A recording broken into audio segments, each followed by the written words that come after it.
The For the City campaign came about just from a book that I was reading by Matt Carter called For the City. And we were just thinking about different ways and opportunities that our student ministry tries to get out and do things in our community. Our pastor would talk about the need to do more ministry outside the church into our own community. We do a great job sometimes of going on mission trips and things, but we wanted an opportunity to be able to get our student ministry involved and even our whole church involved in ministry outside our church walls. John 13:12 and through 14 says, "When he had washed their feet and put on his outer garments and resumed his place, he said to them, 'Do you understand what I have done for you? You call me teacher and Lord, and you are right, for so I am. If I then, your Lord and teacher, have washed your feet, you also ought to wash one another's feet.'"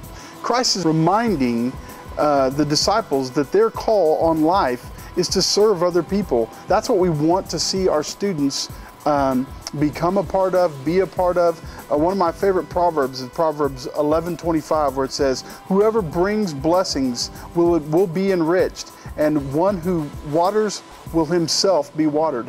And that is our whole goal, is to go and to show people that we are the hands and the feet of Christ, truly the body of Christ He's called us to be. Through our For the City campaign, I think there were three main blessings that I saw, and that was, number one, that people biblically served. Many people had never served before, and they were out serving. The second thing was definitely that we got to know people in our community that we would have never known or seen before. And we got to go meet a lot of people from a lot of different ministries that, once again, we didn't even know about. But through the For the City campaign, we got out and we asked people, hey, what are your needs? What can we go do for you? And the third thing really was just that God was glorified. God is blessed. God is always calling us to be about His business and to be in His work, and that it was just about God's people doing God's work to go and wash feet that He called us to do. And I think that was, to me, the last blessing, was just seeing God's people do what we're called to do all the time.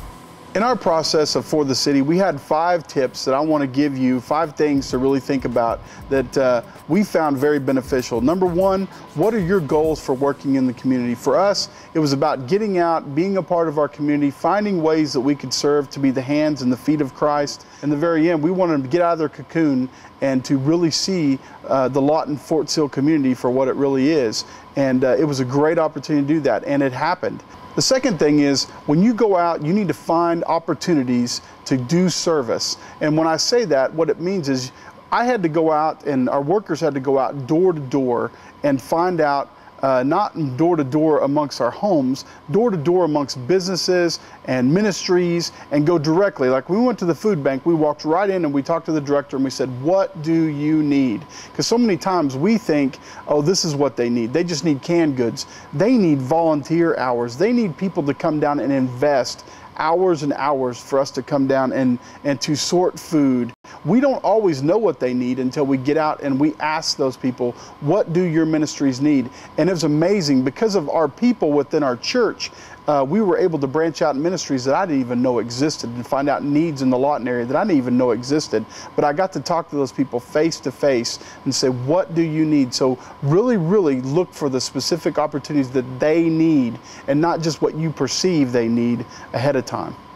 I think the third thing is, take advantage of the opportunities that you have with people in your own congregation. Anytime that your people have an investment in it. For instance, we had a teacher in a very low-income school that we are not only going to minister to those kids through that opportunity to serve, but we're also ministering to that teacher who gets to go in there and build into our own school. And they had the connection and the contact for me. And so take advantage of those people that you have in your own congregation to have way more contacts than just the ones that you have or the ones you can pull out of the phone book.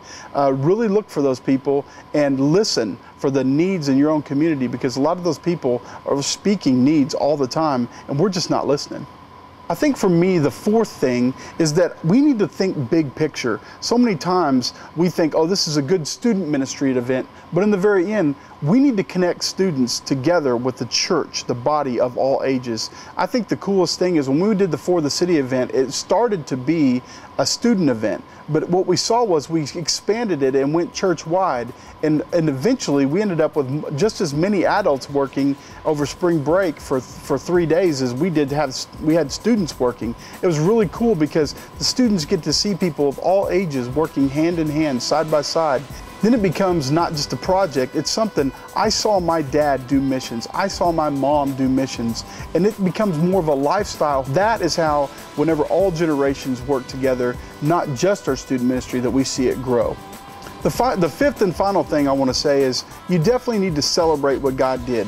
There's a couple of things that can come out of that. Number one, you bring closure to the projects that you just did, but also you celebrate what God did.